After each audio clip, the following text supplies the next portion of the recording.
That cancel thing was really bugging me too, because it was Colbert and SNL were the two ones, right? Yeah, and it was for race stuff. Let's also there's other I invite people's decision to start pushing comedy to be more sophisticated or but that's not, you don't do that by canceling shows, and you don't cancel shows with hashtags. What is the hashtag? Hashtag cancel it racist? No, it's cancel. You're terrible at coming up with hashtags. It's gotta be quick, buddy. Gotta be snappy. Well, we only got 140 characters. Get to it. Okay, what is the cancel hashtag? It, racist. Yeah, cancel it, racist. How is the racist? Another hashtag, cancel Colbert and cancel SNL are the two hashtags that I think Dan was referring to. Why is race built into that hashtag? Well, it's not. It's just these two things in a row happen where the Twitter account for Colbert tweeted, which is not run by their writers. Yeah, but also, whatever. So there was a joke on there that was the first free joke in 20 years that show's been had a Twitter account, I guess, because it was I don't know what the joke was, but it was like, it really doesn't matter. It was sort of interpreted as, I know what the joke was, and it was just a quote from the show the night before, and it was taken out of context and quoted, and the point of it was, the owner of the Redskins, they're like, sort of, how Colbert does, so it's like, yeah, he's right, he should have a racist, whatever, he's helping him. And then it said, in the show, he says, like, and we have the, I'm going to feel horrible saying it, but it's like, we'll have the Ching Chong Bing Bong Foundation to help Asian Americans. That was what... Hashtag cancel Kumail Nanjiani. I can't be racist, I'm not white. That's racist. No, it's not. Yes, it is. No. Kumail, I'm white. If I say it's racist, I'm right. Fuck. That's right.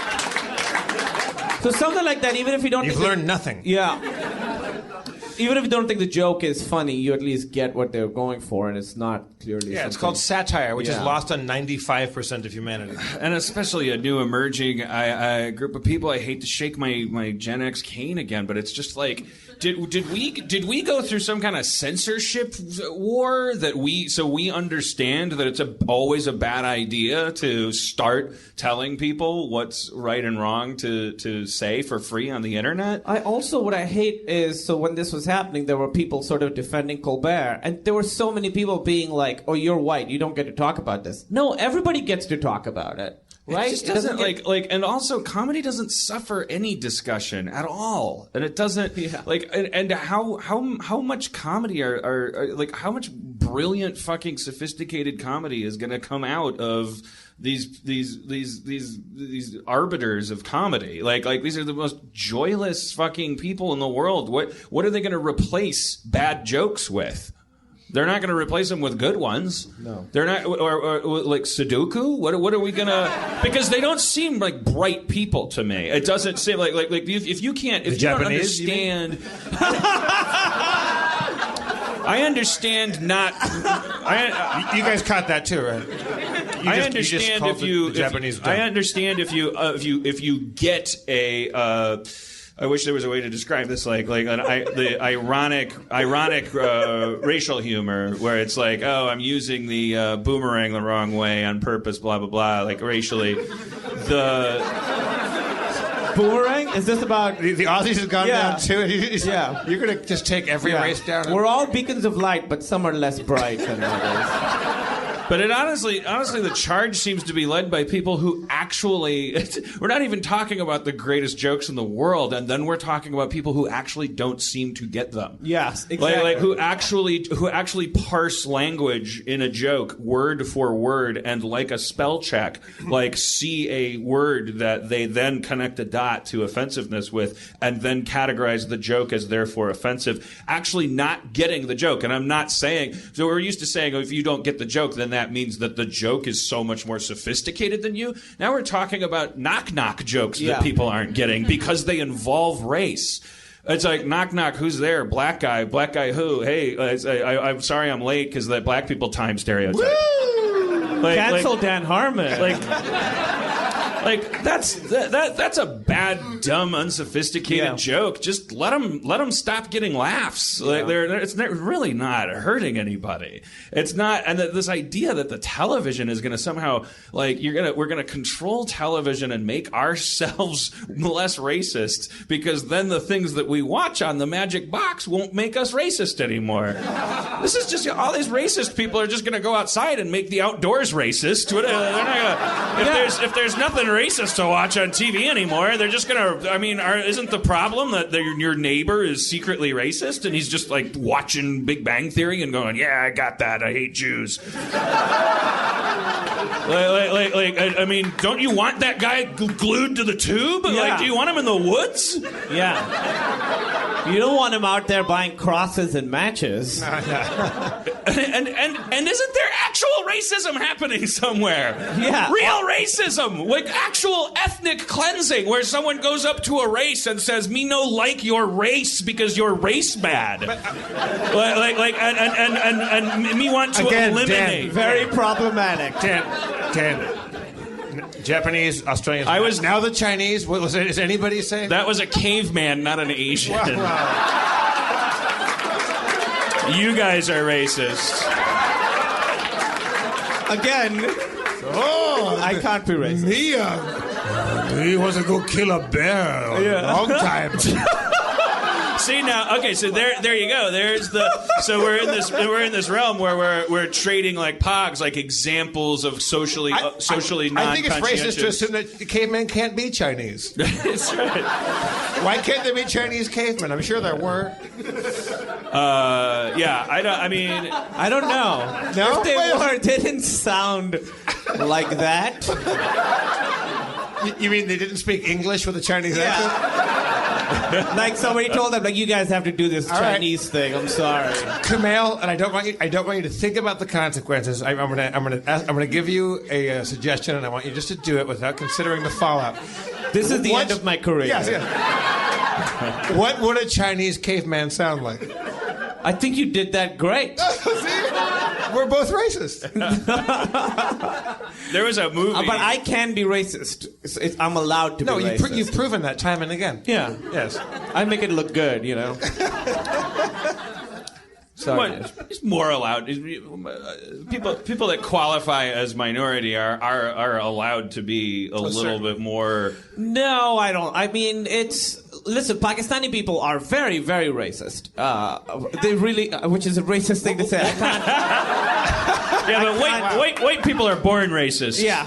Okay, and I'm not saying this to be glib. I have a friend who's Assyrian, and his what you would call like your Polak jokes. Theirs are a certain like neighboring country, and I forget what it is. And that country's Polak joke is the Turkish. So you just supplant. Everybody's shitting on somebody else. So it's like and the worst premise of all time is like, I grew up in Los Angeles. I didn't know any Polish people. If they were Polish, they were a fifth Polish. But it's still on the playground.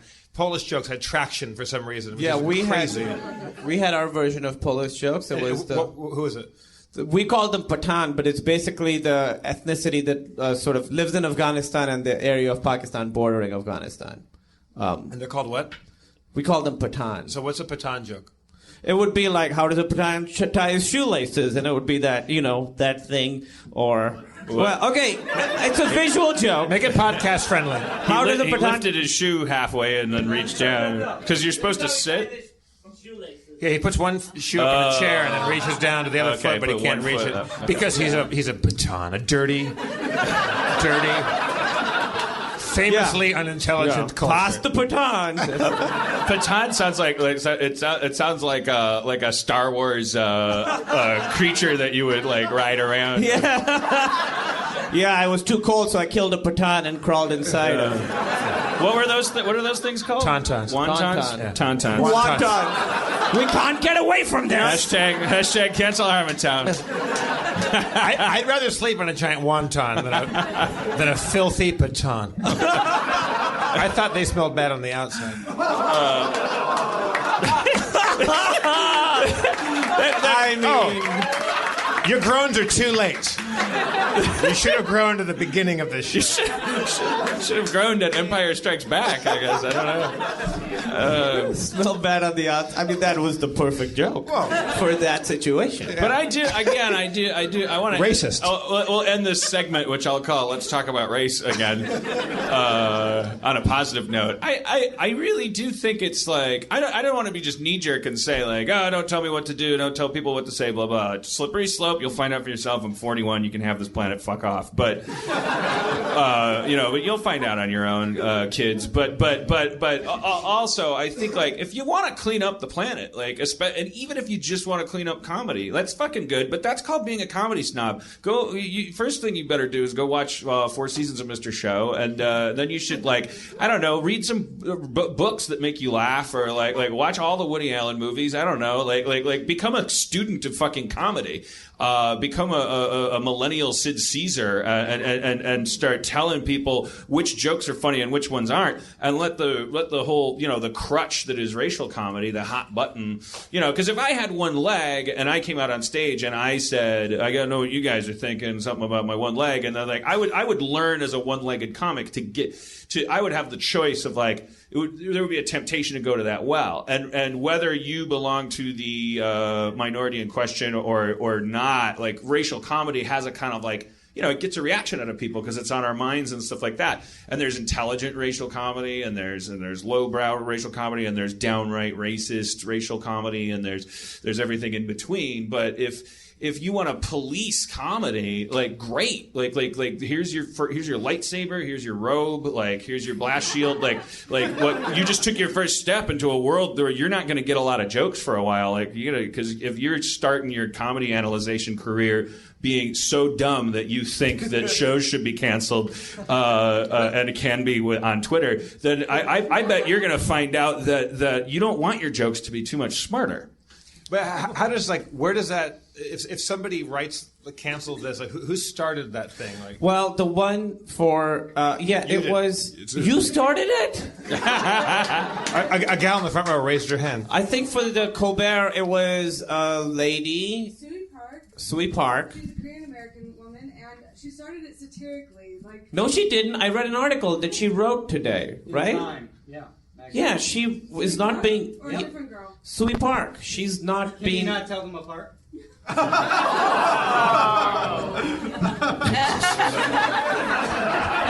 For the record, Adam Goldberg also racist. But accusing others of racism. But this is we all fall apart, which is a good thing. Let's fall apart. Let's deconstruct. Let's be interested in each other and what makes us laugh and what's appropriate. Just the way the internet works, and everybody wants as many retweets and likes, and they want as much feedback as possible. Like it's possible. Just people just do things that are clearly going to create energy. Yeah.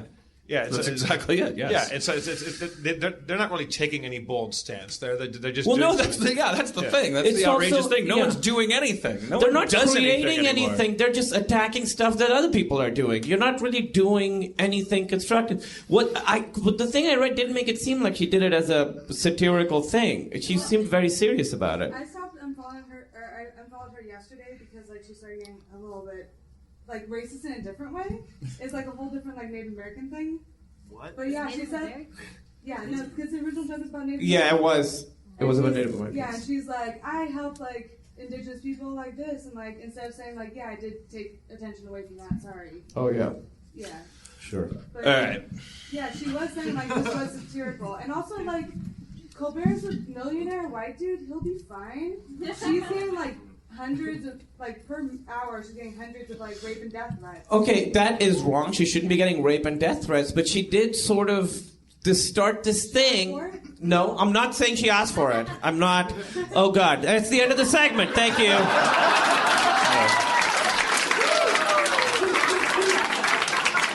This show brought to you by Chinese Caveman. Yeah, I can't be racist, but misogyny, that goes well with this color. Oh, yeah.